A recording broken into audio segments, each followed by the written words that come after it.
Hey everybody, it's Chase with AV Pop Culture again, and today we are here to do a fun video. We are going to take a look at 10 movies that a lot of people seem to consider to be very bad movies that they don't like at all, that I just so happen to really enjoy. So pop that tape in, I got you, let's go do this.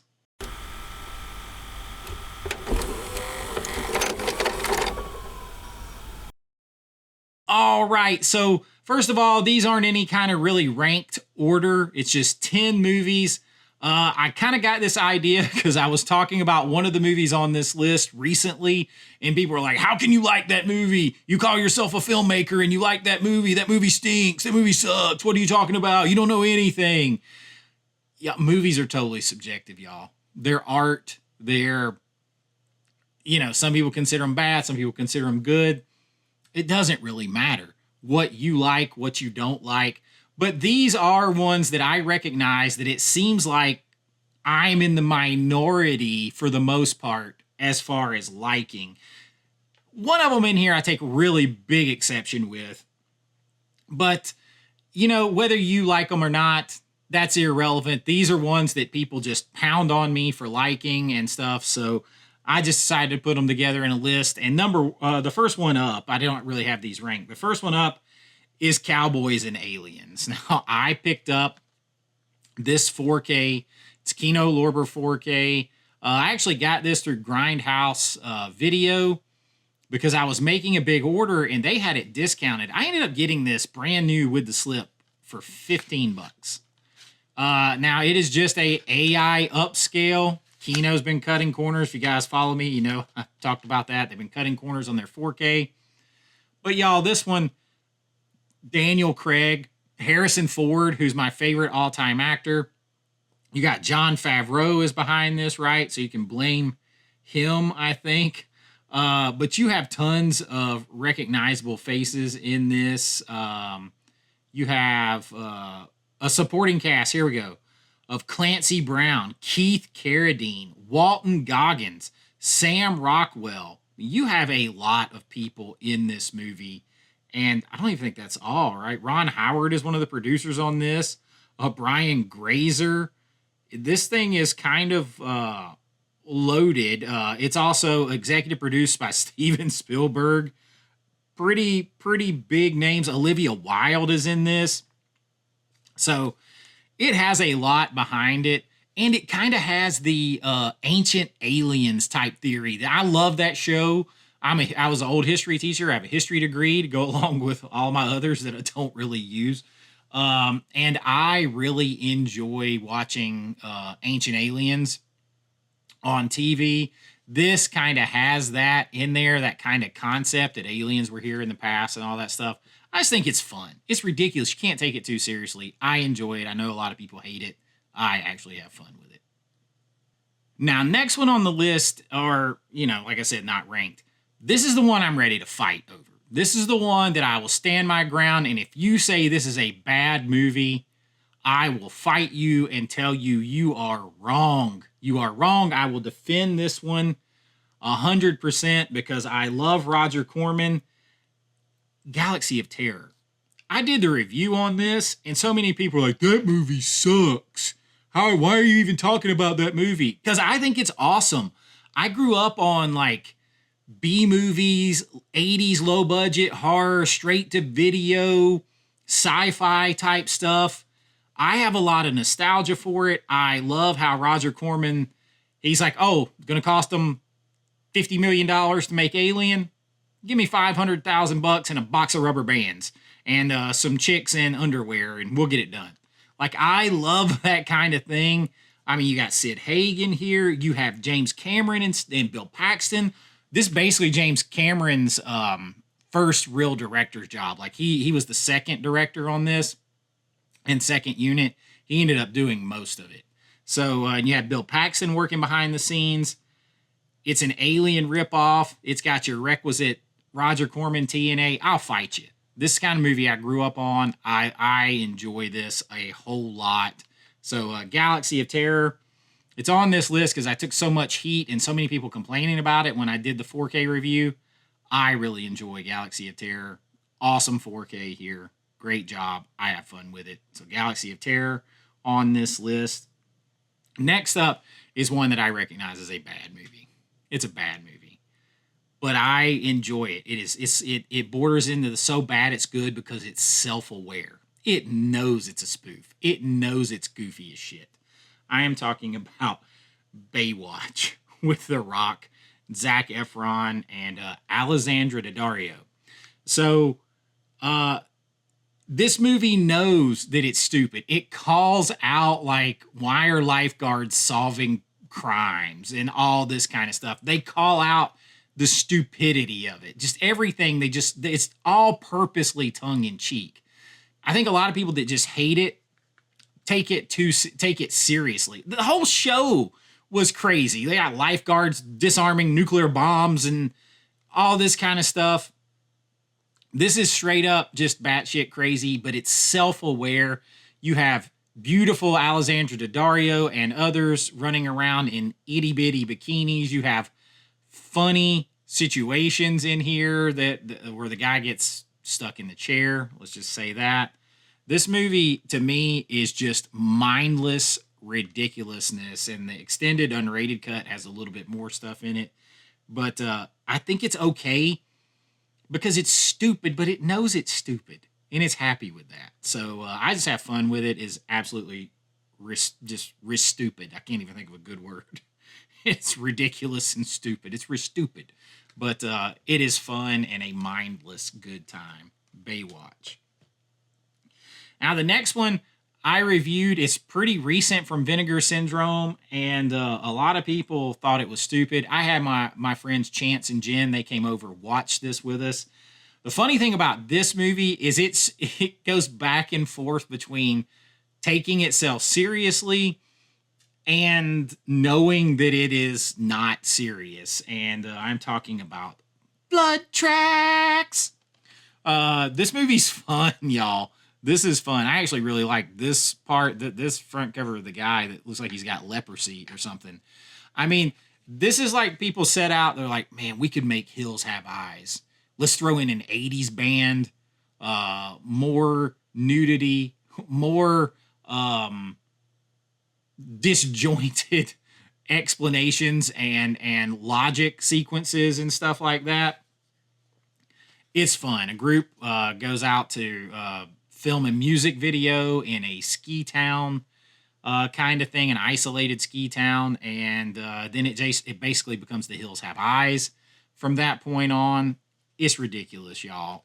But it has some good, like, Giallo level, like, gore, like the blood looks like red day glow and stuff like that. You can't keep up with who is who because people look alike and they're going and coming, and you don't you're like, wait, didn't that person get killed a few minutes ago and they're back already? Like, but they just look too close together, and it's kind of slightly disjointed.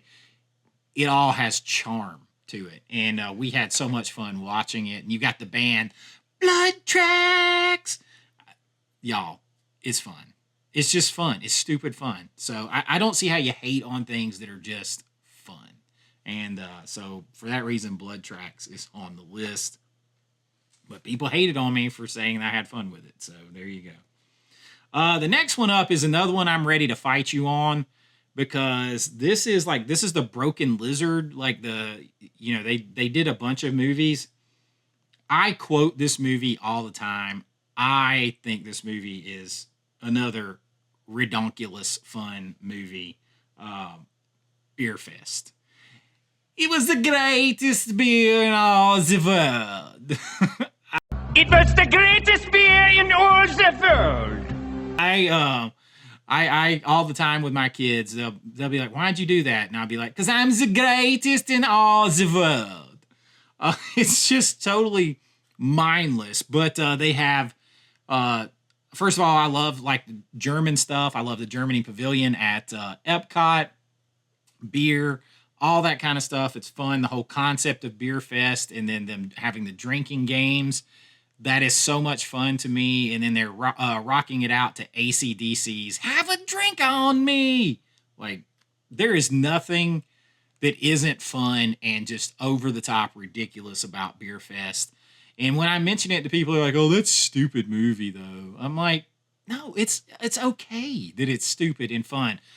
Maybe there are, maybe the majority of you are out there on my side. If so, let me know. But I take heat occasionally for this one. I don't care though, because I love it. I would buy a 4K of this instantly. Give it to me. Same thing with Club Dread, which is neck and neck on which one is my favorite. I absolutely love Club Dread. And I just have the out of print unrated DVD on that. This one is, like it says, blissfully over the top in every way. I love Beerfest. It's just so much fun.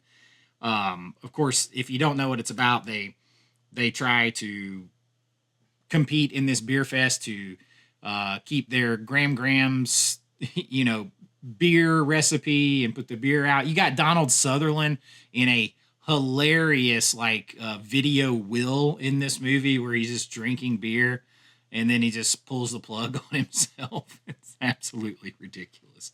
I enjoy Beerfest. It does make me want to drink beer every time I watch it, but I absolutely love it. It is so much fun. It's the greatest in all the world. All right, next up is one of the most ridiculous action movies in a while. I just realized that this is the second film on here from The Rock. I actually enjoy this more than a lot of the Fast and the Furious movies, and it is so beyond far-fetched. I'm talking about Hobbs and Shaw. Jason Statham, The Rock, you got Idris Elba in here. This thing is fun. I just think it's fun. To me, it is very close to like a throwback 80s just action movie. It's a closer to those to me than the over-the-top nature of the way Fast and the Furious does. Even though it's in the same universe, this feels more like an 80s, early 90s, just all gas, no brakes action movie. You got The Rock, holding on to a helicopter, right, with a chain or something. It's so stupid. It's so stupid, but it is fun. So I recognize maybe it's a bad movie in a lot of ways, but it's fun. And if it's fun and you're entertained by it, then who gives a crap if it's technically a bad film, stupid script, whatever it is. If it's fun, it's fun. And Jason Statham and The Rock are great in this. I love Idris Elba in here. He goes to Hawaii, gets, all these, I love the standoff, the fight at the end. It's fun. It is super fun. Mindless. You can't think about it, because if you think about it, you'll be like, man, that's just too much. But that's what's fun about this. So Hobbs vs. Shaw got to come in on this list. All right, we're getting into some now that I really take a lot of heat for. And the first one of these is House on Haunted Hill. Again, I genuinely love this movie. I really enjoyed it. It's a remake of the original House on Haunted Hills back when they were doing these. You have Jeffrey Rush playing the Vincent Price role. You got Taye Diggs in here. You got, what's her nuts? Allie Larder, whipped cream bikini. Brigitte Wilson, Peter Gallagher. You got Chris Kattan in here. You have a good cast. At the beginning, they filmed the first part of the beginning. The Terror Incognito ride is filmed at Universal Studios, Florida, on the Incredible Hulk roller coaster right there. And it has James Marsters in that little opening part, who plays Spike in Buffy the Vampire Slayer. He's having a fit, thinking he's about to die. It is a lot of fun.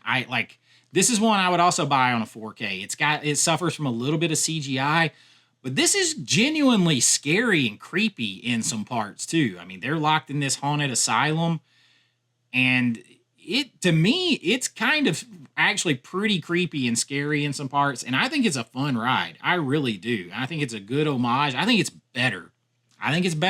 Than the original. I do. And you can fight me on that if you want to. I enjoy this, but I definitely do take heat about it and some of these others that are coming up right here. But I genuinely like this film and think it's good. And I think it's kind of scary in some parts too. So House on Haunted Hill has to be on this list. And another one that I was just recently defending on Valentine's Day, Valentine. I mean, you got David Boreanaz, who I love from Angel, from Buffy the Vampire Slayer, from Bones. He's on SEAL Team 6. I'm a big fan of his. I think he's a good actor. He says a lot without having to actually say words, so that's good for an actor. You got Denise Richards in this movie, and I think it is shot really, really good. I think the cinematography, this is another one I think would shine in 4K. And I keep holding out because I think a 4K of this, House on Haunted Hill, and some of these others are coming.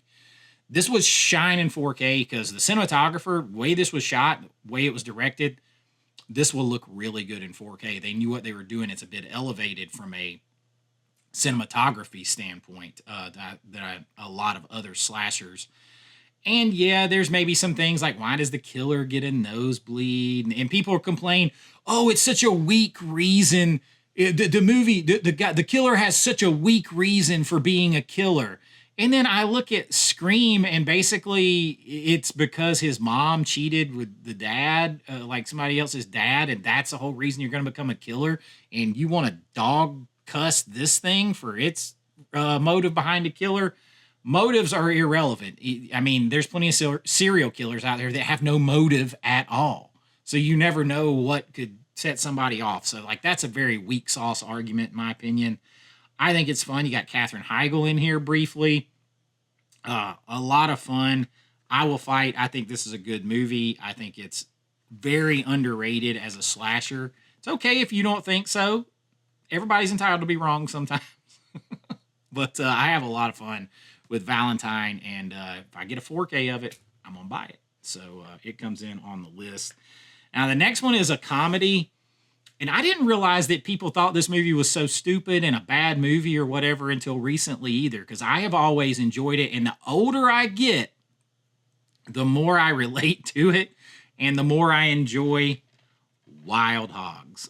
I mean, it's Tim Allen, you got William H. Macy, Martin Lawrence, and you've got John Travolta in here. You got Ray Liotta in this movie. MC Gainey is in this movie. You got, Peter Fonda that makes an appearance in this movie? You have Marissa Tomei in this movie. This movie is fun. It's just supposed to be fun. And it's about guys dealing with getting into their late 40s, early 50s, and that point in their life, and maybe not having everything that they want to be, or having life be what they thought it would be, and saying goodbye to their youth. And they do something that I always wanted to do, not on a motorcycle, but I wanted to always drive across the United States from Georgia to California and just see it like old Route 66. And they basically just get their bikes and they go to experience the country and kind of grab back part of the men they were, the boys they were, to their life. I think maybe the older you are, the more you might appreciate this movie. The older you get, you might just, if you're in your 20s, you might just see a bunch of stupid older guys in their late 40s to mid 50s trying to ride motorcycles and be bikers. That's not what this movie is. It's about recapturing their youth, the loss of their youth and their vitality, and just and letting go and experiencing life again. And it's done in a hilarious way with some funny guys, and I thoroughly enjoy it. I didn't realize so many people hated the movie until recently. I don't really care. I love it, and the older I get, the more I get out of it. So I really enjoy Wild Hogs, but I understand apparently now a lot of people don't like it. I'm not one of those people. I really enjoy it. Now, the last one, you could say this was number one if I was ranking them. This is one I have to fight and defend this thing all the time. All the time. I am talking about 13 Ghosts. Now, I got this snapper case as a gift, and I really appreciate that because I had it and I didn't even have a case for it. This is another one Scream Factory has on Blu-ray. I'm thinking a 4K if this is coming. I genuinely do not. This is another remake, okay? This is another remake of the original 13 Ghosts. I do not understand the hate for this. I love seeing monsters, ghosts, demons on screen. You have a bunch of very cool designed monsters slash ghosts in this movie that we see a lot of. You've got the Juggernaut, you've got the Jackal, all of them. They're very cool. Of course, the Angry Princess. You've got Shannon Elizabeth in here. Tony Shalhoub is in this movie. And you have Matthew Lillard, who I actually think gives a fun, good performance in this movie. I don't understand the hate. You got good, cool monsters. You got this weird concept for this house that's moving. That's strange but different. But man, as far as like practical effects, y'all do realize that all those ghosts and stuff were not created with CGI, right? They were created with practical effects.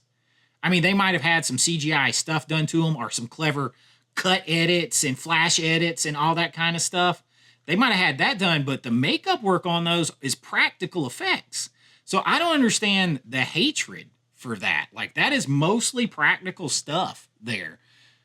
I dig that. So you got these cool different monsters slash ghosts, some cool kills, some scares, some laughs. The lawyer had the split. Like, I really do not understand the hatred for this. I do not. People, I just think it's one of those things that's like fashionable and people think they're cool to hate on stuff. I've never been somebody that's like, oh, let me jump on the hype train. It's cool. It's cool to act like that sucks now. I don't care what it is. People get on that, and like they did with the James Cameron stuff, it's cool. It's cool to crack on him because he used AI. Meanwhile, Criterion over here using a lot of just digital-only restorations and AI upscaling because they don't work with the camera negative a lot. Kino is doing it. They did it with a film on here. You never hear anything. So it always just seems like about what's fashionable and the hype train to jump on to be negative on stuff. I just generally don't do that. I'm not a negative person when it comes to that kind of stuff. I want to enjoy life, not just pick it all apart and be miserable. I don't get the miserable hate for this. If you don't like it, that's totally cool, though. If you don't like any of these, totally cool. And if you like them, totally cool, too. But that's the point. But this one I take a shitload of heat for. But I really, really like 13 Ghosts. It'd be an instant order for me on 4K. And I hope it comes soon. Screen Factory, if you're listening. Somebody, if you're listening. I buy it right now in 4K. And that is my list. Just a fun thing today. Not to be taken too seriously. It's just ones that I seem to take heat for. And I seem to find myself mostly in the minority enjoying these films. And in some cases, I love some of these films a lot. Like, I really, really like some of them. And some of them I just enjoy as completely mindless entertainment. And I find myself defending them in the minority. But what do you think? Do you like any of these movies? Do you hate them all? Do you think they should be in a bad movie pile? Let me know. It's all just good fun and just good discussion. I just like talking movies with you guys, and I really do enjoy it. And that's what we do here. We do all kinds of things. We do physical media, movie discussions, lists, rankings, 4K reviews from a fan and filmmaker's perspective, physical media news, and of course my big movie recommendations list. I love doing those, and I'll have another one coming here soon. No matter when you see this video, there'll be usually one or two of those big ones a week and all this other stuff in the meantime. If that's your jam, you want to hang out with us, talk movies here. We don't do it like an AI style list full of clips all the time.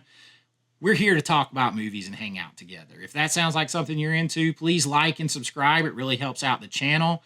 And if you want to help support the channel more, you can join at my Patreon or my YouTube links. Become a channel or Patreon member. Get your name and lights on every single video. Special access to members-only videos.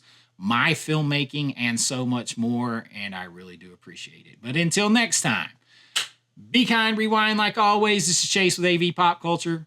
And I'll see you real soon. Bye-bye.